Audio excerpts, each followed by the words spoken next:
Now, let's wrap up this 2022 wrap-up episode with reflecting on the goals I set for myself last year at the end of 2021 for 2022. Let's see which ones I hit, which ones I didn't hit. Spoiler alert, I did not hit a lot.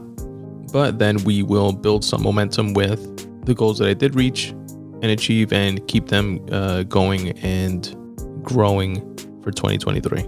So let's start off with the podcast goals. So I had two silos of goals, podcasting goals and writing goals. Starting off with the podcasting goals, the year before last, I had a goal, if you all remember, which you probably don't, because I didn't, but I have it written down here. So let me give you guys the backstory on it. The year before last, I had a goal to double my podcast listenership by the year end. So that would have been a 100% increase. I didn't achieve that, but I did increase the listenership by 20% that year. So at the end of 2021, my goal for 2022, the more I felt realistic goal, was to increase my listenership by 50%. And I did not achieve that goal. Instead, I again increased my listenership by 20% year over year. But there is an asterisk to this because my stats are based on my podcast host, which is Libsyn, right? That's where I upload my podcast files to. And then from there, it gets distributed everywhere it goes, whether it's iTunes, whether you listen to on Stitcher, on Spotify, on YouTube, on my website. It all comes from that single source, Libsyn, so that my stats can be as accurate as possible. Now, this year, for 2022, Libsyn switched the model for their stat calculation. They went from a unique stat counting model to an IAB stat counting model. Now, this is all inside baseball, boring shit for most folks who aren't podcasters. But just to give you a quick background, IAB stands for Interactive Advertising Bureau.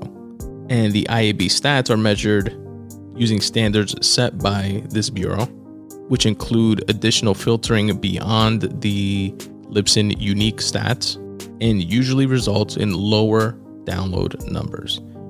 Now, the purpose of them switching to IAB is because industry-wide, that's the aim for that stat counting to be the standard. So it could be like normalized, because you can have, let's say, 1,000 views on YouTube does not equal 1,000 views on iTunes, does not equal 1,000 views on Spotify, does not equal et cetera, because each platform, counts views and listens and streams differently. A stream is counted differently from a download.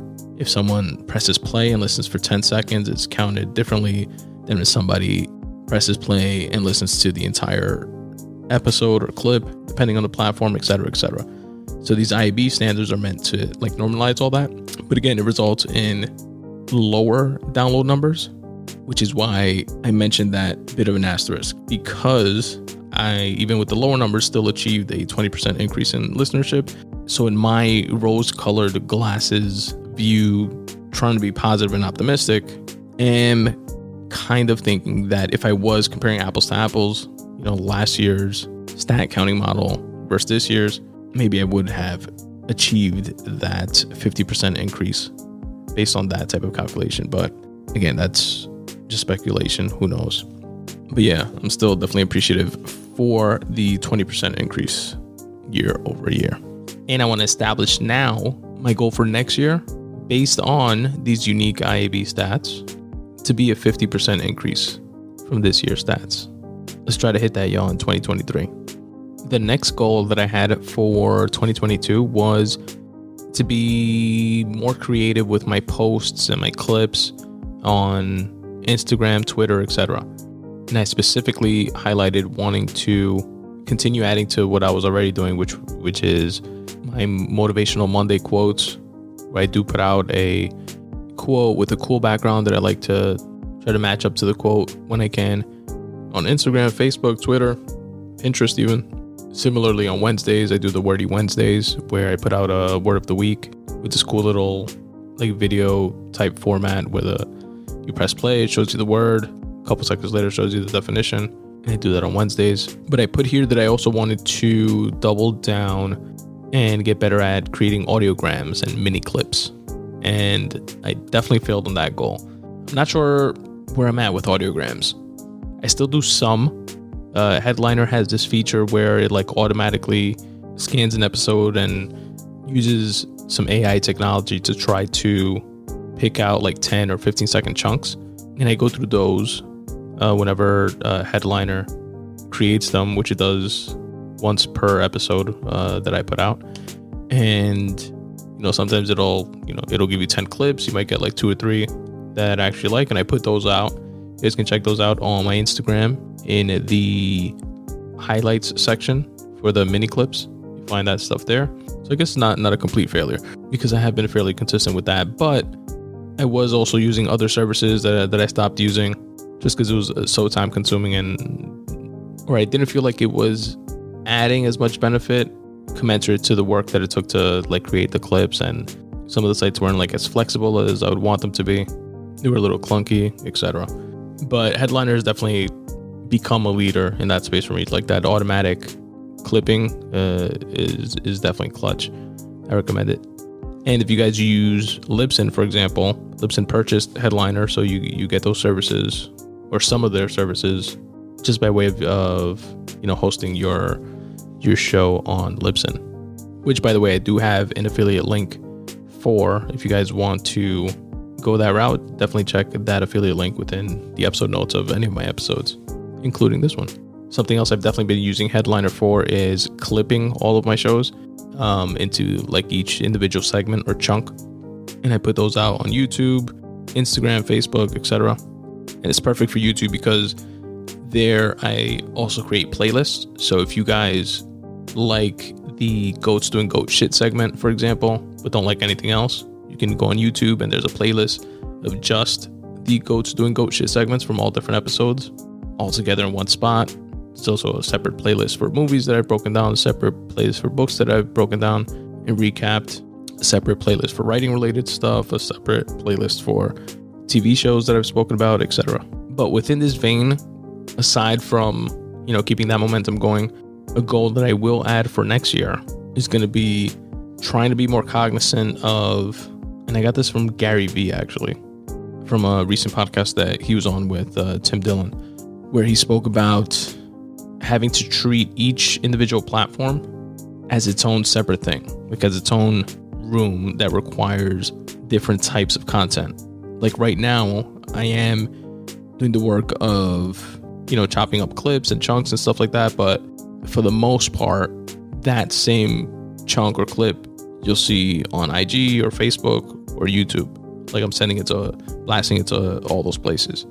But his point was that these different platforms are tailored for different types of audiences a lot of the times. And he likened it to comedy because, again, it was Tim Dillon's podcast, and he told him how, as a comic, you don't play a theater the same way that you play an intimate club, or you don't play a room in San Francisco the same way you play a club in Florida. Even if the material is the same, like the energy, the setups, the way you carry yourself is like tailored for your audience. And I definitely want to be a bit more cognizant of that, as well as, and this is something that I have heard before, but he also mentioned putting content on LinkedIn. But LinkedIn, and I know podcasters do this and other folks, but I just always think of LinkedIn as like work-related social media. You know what I mean? And a lot of this content is definitely not for that, but I am considering creating, just like a Spun Today page on LinkedIn, and the motivational type content would work there. The nonfiction stuff, like for my first book, Make Way for You, some free writing pieces might work there as well. But yeah, it might be worth considering. So I'm definitely going to try that out. But this, my friends, is why successful podcasts that are able to generate and put money behind their shows have multiple full-time jobs dedicated to things like this, dedicated to production, dedicated to editing. Definitely makes sense to have when you can. But for now, I'll stick to being a one-man show and grinding it out. And my last podcast goal for the year was to increase the number of interviews or interview style episodes. I wanted to lock in at least 3 for the year, and I definitely failed on this one. And this one was just 100% failure across the board. on my part because it was a goal that I set and I had opportunities to achieve and surpass this goal of at least 3 interviews. I had a couple of past guests reach out to me saying that they wanted to come back on, and I just completely dropped the ball on it. It's on me because we kind of left it like, in each case, kind of like, yeah, definitely, let's do it. Let's link up, but never did. And I had a college professor of mine that I know would be down and I'm still cool with and speak to every once in a while that I just didn't pull the trigger on. So as a penalty for dropping the ball, I am going to carry this goal over for next year, but increase it from 3 interviews to 5 interviews at least.